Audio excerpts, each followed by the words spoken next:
Today I'm here to talk to you about how to install a kill switch on a Polaris Ace 900.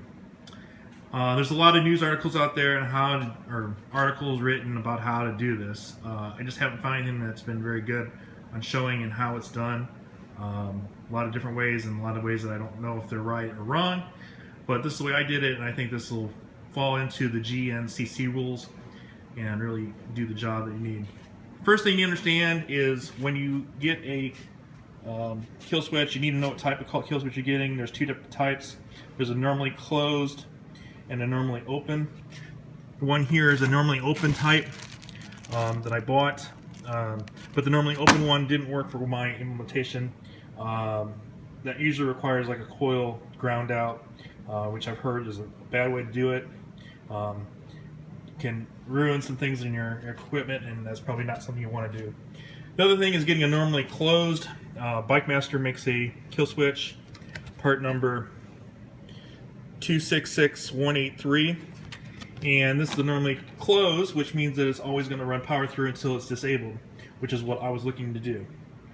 So what I ended up finding is that this, because of the way that it's designed, it actually installs on the bar, and if you can see this, the bar behind the steering column, and you can actually mount it there and not have to worry about drilling holes in your plastic or anything like that. So, which is nice. You can just put it right on here and slap it on, and then have your tether run to your roll cage, which is a little easier.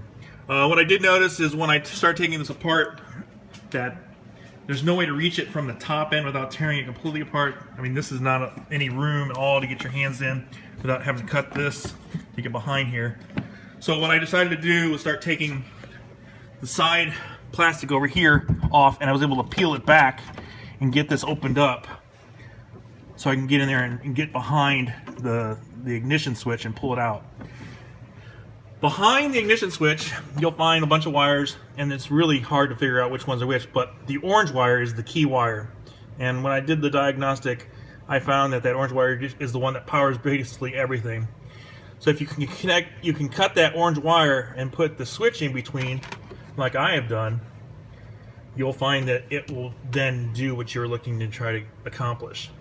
So basically, I cut back about an inch back from the plug of the key ignition and put in some wire connectors in and put the switch in between to make it work. So now when you have the key turned on, turn it on.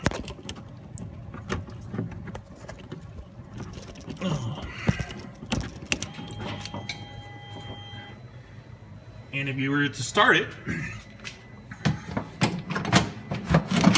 oops, get it started here. It started right now. You're going to pull on the cord. It disengages all the power, and that's what we're trying to accomplish. So you can do it your own way, but I found this is a great method to do it. Hopefully this video will tell you the information so you can do it yourself. And good luck.